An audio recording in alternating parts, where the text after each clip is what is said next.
morning, everybody. Welcome to a non-quarantined edition of the weekly roundup at Inside Blue 360. It's nice to come to you from our studio this week instead of from my home office. For tax purposes, I hope the IRS liked what they saw. My guest host this week is retired Detective Mark Mullis of the NYPD. Mark, say hello. Jerry, please. thanks for having me. I appreciate it. Looking forward to it. Mark, it's nice to have you here. Mark and I were cops together, as we like to say, back in the day, a long, long time ago, before all this insanity was going on. Our other guest is someone that you may have seen on our colleagues' podcast, Police Off the Cuff. Dan Bibbs was an assistant district attorney for well over 20 years in Manhattan, where he did many, many, many important and large homicide investigations. He's an expert on criminal law in New York and New Jersey. He's now a defense attorney. If you're in trouble, I would recommend calling Mr. Dan Bibbs. He's a very, very good attorney. But we really want to talk to Dan not about how to keep defendants out of jail. We want to talk to Dan about the spike in crime and maybe some of the mistakes that have been made by political leadership, by the legislature, by the courts, and what can be done to kind of course correct things for the people of our city and state. But before that, like we always do, we're going to read the names that have been added to the list of police officers and other law enforcement officers who've died in the line of duty since the last time we taped.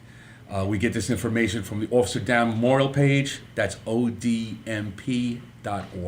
It's a great website where you can read about these heroes who we honor and remember at this time. Since the last time we taped, the following officers have passed away. Deputy William Nichols of the DeSoto County Sheriff's Office in Mississippi. He died on July 22nd in a drowning. Deputy Oscar Roca of the Alameda County Sheriff's Office in California. He died July 23rd of COVID. Investigator Mark Brown of the Harris County Constable's Office in Texas. He died July 25th of COVID. Agent Augustin Aguilar Jr. of the U.S. Department of Homeland Security, Customs and Border Protection Service. He died July 25th of COVID. Correction Officer Ruben Martinez of the Texas Department of Criminal Justice. He died July 26th of COVID. COVID again taking an awful toll on law enforcement. Deputy Dylan Pickle of the Monroe County Sheriff's Office in Mississippi. He died in a motor vehicle accident. He was struck by a vehicle. Police Officer Corey Pendergrass of the Lauderhill Police Department in Florida. He died July 26th of COVID. Correction Officer Eric Johnson of the Texas Department of Criminal Justice. He died July 27th of COVID. Special Agent John Bost III of the U.S. Bureau of Alcohol, Tobacco, and Firearms. He died while serving in Hawaii on July 28th of an accidental discharge of a firearm inside a police station. Before working for the ATF, he had worked with the Charlotte Police Department in North Carolina. Trooper Caleb Starr of the Michigan State Police. He died July 31st in a motor vehicle accident. His vehicle was struck by a drunk driver. And Sergeant Stephen Splann of the Bloomfield Hills Department of Public Safety in Michigan. He died August 2nd of a medical incident. He had been working all day clearing down trees after a storm like we had here in New York. And he went back to his office and he was found unresponsive, and it was determined he had a heart attack while doing all that manual labor. We honor and remember all these officers, agents, and others. We appreciate their heroism, and if you'd like to read more about them, please go to odmp.org. Dan the man. Jerry, good to be here. It's been a while. It's been a while. There's a lot going on. No kidding. That's an understatement. Shootings, homicides, stabbings, robberies. Another bellwether crime, grand larceny auto, through the roof. What's happened? You can't miss it. It's on the news every day. If it wasn't for COVID-19, I think your lead story just about everywhere in the country would be the spike in crime. What's happened is, I think, the Many of the politicians are caving to left-wing groups like BLM, Antifa. They're basically putting the handcuffs on police departments' ability to effectively police neighborhoods, effectively suppress gun violence.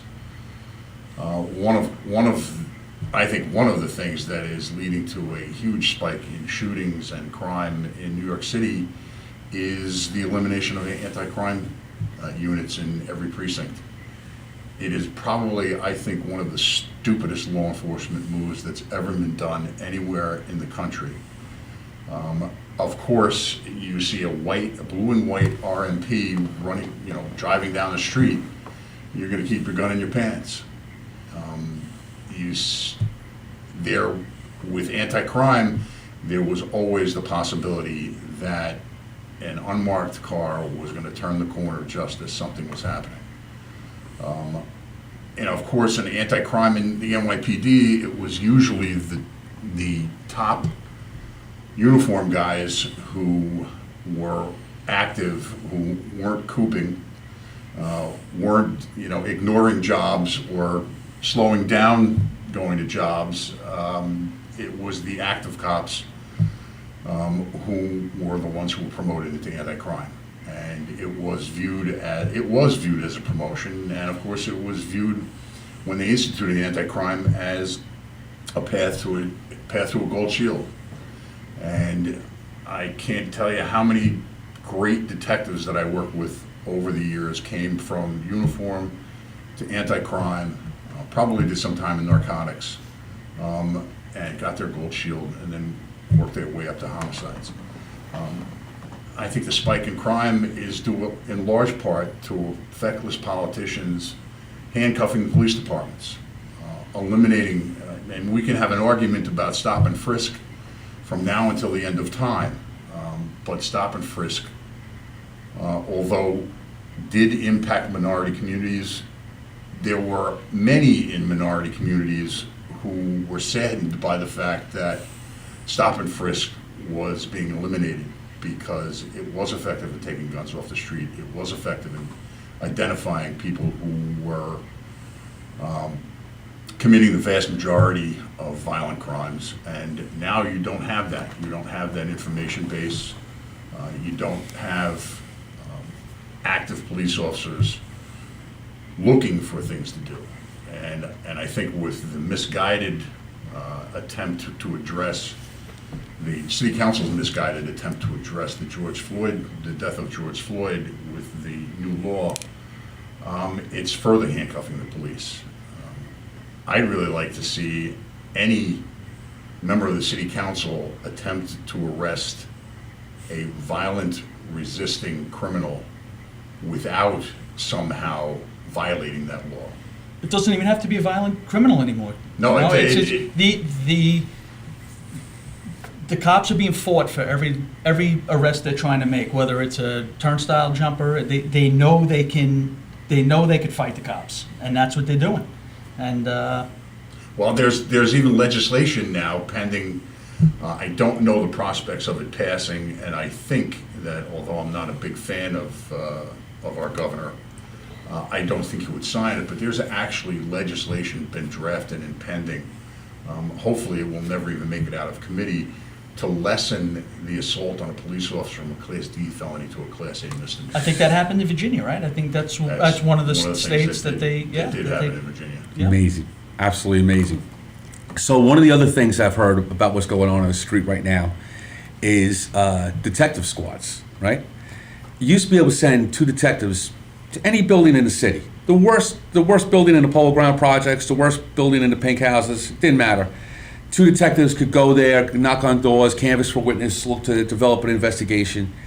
Now you have to send minimum 3 and maybe 4 just for the safety of those detectives, because as soon as they show up on the scene, everybody knows who they are. They start screaming and yelling stuff, throwing things at them. 5-0. It's almost, Yelling 5-0. And everybody's going to know that the police are in the house. It's a bad turn we've taken in this country, that the police are not respected. And I know that the people that feel that this is a good turn, that the police are transparent and accountable and all this stuff, think that this is kind of like police had it coming to them. And I'm sure in some places the police did have it coming to them. But I know that in New York City, 35,000 cops, there could have been 100 bad cops in New York City. But that's 34,900 good cops who are out there doing the right thing all the time. And we took homicides from 2,300 a year down to 300 a year. And we got no credit for it. The NYPD did get a lot of credit for it. Unfortunately, what you're seeing now is revisionist history. Is that many people are now trying to take the credit back. I think the NYPD did a marvelous job. You know, I was a homicide prosecutor in the Manhattan DA's office during the height of, for lack of a better word, homicide season. Homicide season in New York didn't take a day off. You know, you're averaging, 4 or 5 a day sometimes, and that's not even counting non-fatal shootings. And I think the numbers are going to go up, and I think it's also having the failure of politicians to back police departments is also going to have an effect on the way your average street cop goes about policing. I hate to sound depressing, but I think where you would have had an active cop responding to shots fired with licensed sirens, I think now what you're probably going to have is they're going to be going a little bit slower. And instead of actually chasing the perp down, you're going to be taking a report. You're going to be doing a 61. You're going to be getting back in your car, handing over to the detectives, burglary in progress. You're going to slow it down because you don't want to get put into a situation where, you're always going to have active cops. You will. But somebody who's on the fence, who's biding their time till they hit 20, that's what you're going to see. You're going to see a lot less arrests, and I think arrest numbers are down citywide. Well, the anti-crime guys that you pull out of anti-crime, you put them back in uniform and put them in a radio car. Right. They're certainly not going to be, Exactly. banging down the door to, No, they're going to be pissed. Right. Yeah, you can't blame them. Right. And also, what's happened, by the way, in a lot of the precincts is the anti-crime guys who would kind of dress like this, jeans, casual shirt, and an unmarked car, and they'd be looking to catch people in the act of crimes or about to commit crimes so they could observe the crime. They're still in those unmarked cars because there's not an expanded NYPD fleet.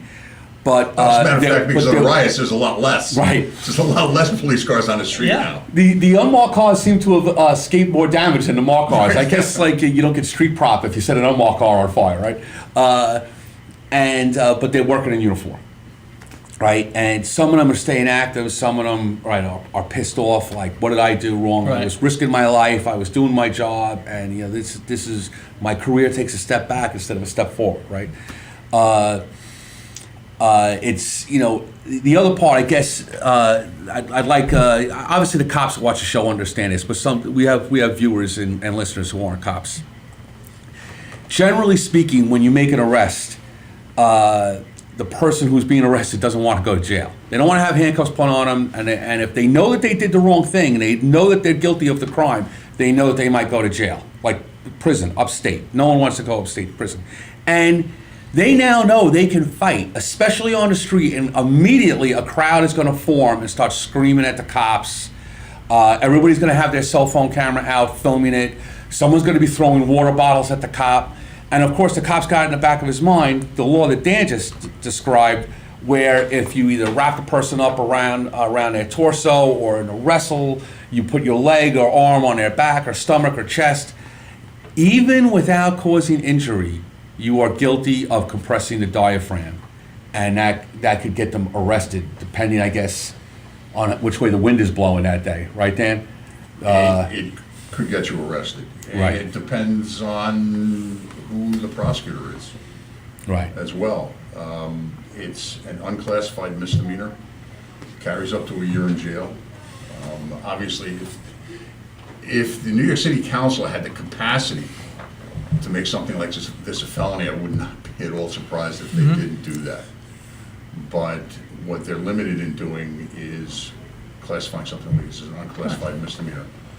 And in the back of, you're a cop on the street, in the back of your mind, you're thinking, what's it gonna take to get this guy in custody? What's it gonna take, not just to get him in custody, what's it gonna take so that, the cell phone videos that are now being shot of me don't get emailed to the DA's office, and the DA's office is now coming for me because I accidentally put my knee on his back or my knee on his chest while he was violently resisting me. And it's going to depend on the DA's office as well.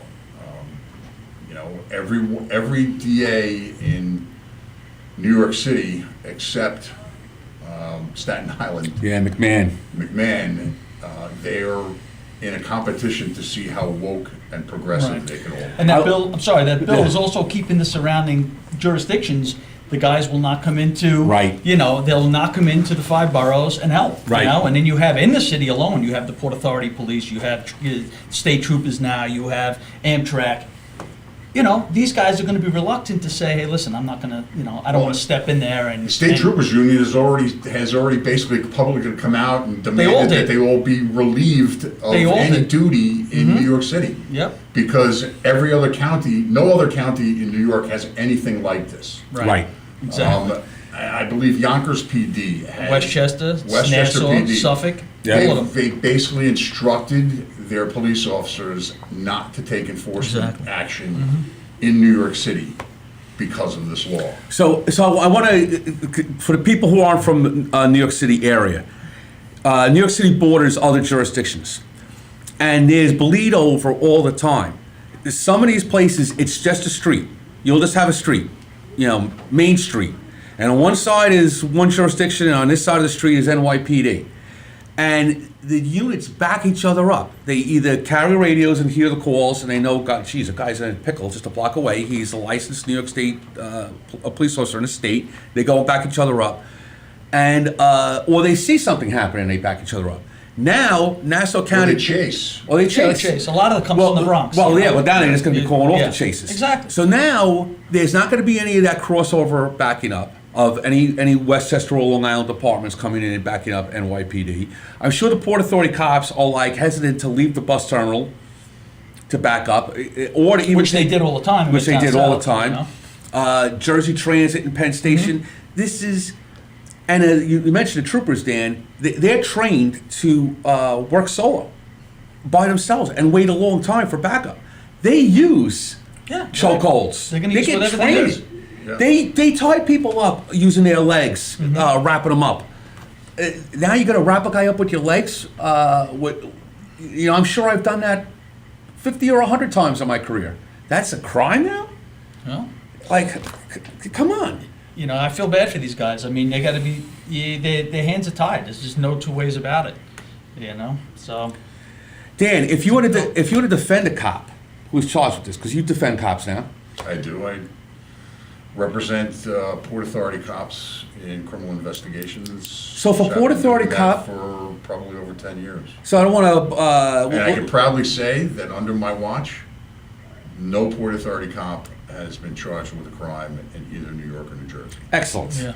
Well, first of all, Port Authority cops are great cops. We had a Port Authority cop on last week, Tommy McHale, who you know very well. Good friend. And Great cop. We talked about case you worked on. I think your name was mentioned because we talked about the BLA and Foster Laurie. If anybody saw our episode last week about Foster Laurie, Dan worked on that case for years with Tommy McHale, and they weren't able to bring it to the successful conclusion they wanted, but luckily the shooter is going to be in jail for the rest of his life. He did go to jail for a substantial period of time. If a Port Authority cop working at the bus terminal or in Path or at the George Washington Bridge or one of the Staten Island bridges or the tunnels between Manhattan and New York or the airports, the 2 airports that are located in the city limits, how to use physical force. The physical force involved a diaphragm compression. There's no injury to the victim whatsoever. but a woke district attorney decided to get their ticket punched, probably because a primary is coming, right? Elections now are only about the primary, and the primaries go... Well, in New York City, they are. Right, and the primaries go to the extremes. You're either extremely liberal or extremely conservative, right? So what, you think you could successfully defend this? Because I don't think it's been tested yet, right? I don't think that this law is going to survive. I've read the law, and it criminalizes things that are less than... Well, let's back up for a minute. There's got to be a criminal state of mind, and criminal state of mind deals with criminal negligence, recklessness, or intentional behavior. This criminalizes things that are not criminal negligence, reckless, or intentional. I don't see how this law survives. And that would be, assume for a minute that a Port Authority cop was charged under this law somewhere in New York City. My first line of defense would be that this law is unconstitutional because it criminalizes things that have no state of mind requirement, that you can do it completely accidentally, completely unintentionally, and causes no injury. And you can be prosecuted and sent to jail for up to a year. I think that the law, although may survive a lower court ruling, I think an appellate court, court of appeals, or if necessary, a federal court would throw this law out. Right, Because but it it's just a criminalizes hassle. things that don't carry a state of mind, a criminal state of mind, meaning criminal negligence, recklessness, or intentional behavior. Aren't police officers allowed to use force by law? Police officers are allowed to use force in many more circumstances than a civilian can. Many, many more circumstances. Once there's probable cause to arrest, a police officer can use force to effect the arrest. The level of force, of course, has to be commensurate with the force that's being used against them. Just because you see a guy snatch somebody's purse doesn't mean that you get to, stranglehold him, throw him to the ground, put your knee on his chest. Obviously, if somebody's not resisting and the cuffs go on, that's the level of force that's necessary. If the person is violently resisting, a police officer is allowed to use force to overcome enough force to overcome that resistance. As long as there is probable cause for an arrest. And of course, that's a determination that is made by a court and certainly not made by a cop at the time he's making the arrest. Probable cause is more like common sense. If probable cause means that guy probably, or that man or woman probably committed a crime, and I have the right to effect an arrest and a right to use violence commensurate with the violence that's being used against me. Police officers are never under the law as it is now. Police officers are never under a duty to retreat. In other words, if force is being used against me as a civilian, I can use force to counter that. But once deadly force is being used, I'm under an obligation to retreat, if I can, with safety to me and all of those around me. A police officer is never under a duty to retreat under circumstances where force is being used, and especially where deadly force is being used. That's interesting. I gotta remember to call Dan if I see something happen on a street in Brooklyn. I don't know if I'd be retreating, and I think Dan would recommend that I do retreat. I know all this because of my years in the DA's office. I handled probably investigated well over a dozen fatal police shootings, and you get to know the law of justification pretty well when you're dealing with those situations, and I dealt with quite a few of them. God. Well, just a simple bill that's put into effect. I mean, if these guys, it's just the hassle of putting even if it gets thrown out years down the road, the cop's modified. Right. His gun and shield's taken from him. He's sitting behind a desk somewhere for 2 years, right? Before He's, you know, he's. And look he's at the going lesson it back out, speaks to cops. You know, exactly. Right? It teaches the cops, right? The cops look around, cops are very intuitive, they're very reactive, they understand which way the breeze is flowing. And they go, oh, look, Joe there was active, he got out of his car, he went to grab that guy for a robbery or a gun or whatever. He wrestled with the guy, now he's been modified, he's in trouble, he might lose his job, he might get even, go to Rikers for a couple months. Hey, I just drive around and I write 5 parking tickets and Right. life is good. I got no problems here. You know? Exactly. And there are also the unintentional consequences of enforcing a law like that. Let's assume for a minute that a police officer is making illegitimate arrest for a gun and violates that law and is charged by a prosecutor. It is likely that that gun case is going to be thrown out because any good cop's attorney is not going to allow him to now go and testify either in the grand jury. Well, if he testified in the grand jury, he would get transnational immunity, but that's not part of the equation here. But no attorney in their right mind would allow a police officer now charged with a crime in an incident where someone else is charged with a crime, would allow them to go and testify at a criminal trial. So likely now, that cop is now being prosecuted, and the guy he arrested, who everybody agrees was in possession of an illegal weapon, now walks away. Walks away, yeah. So there are consequences, that law has consequences that I think many people didn't realize that it would have. And as a defense attorney now, I would never let a police officer testify in the underlying criminal case had he been charged with violating that provision. So let me ask you this. I'm sorry, Mark. No, that's, What if it's just even a possibility then? I arrest Mark for a gun, and I rolled with him, and now I'm told that's being investigated by Internal Affairs or by the District Attorney's Office. Would I would imagine just even going forward with that case now, I'm at risk, right? I think I should make it clear, if there's even the possibility of an investigation or possibility of a prosecution, I would tell that cop to exercise his Fifth Amendment rights. And, for people not in the know, you put on a uniform, put your hand up and put on, swear to uphold the Constitution, and you put on a badge, you don't give up your constitutional rights. People think that, police officers, why didn't they arrest that police officer right away? Why didn't they force him to tell what happened? Well, police officers retain their constitutional rights just like everybody else. They have a constitutional right to remain silent.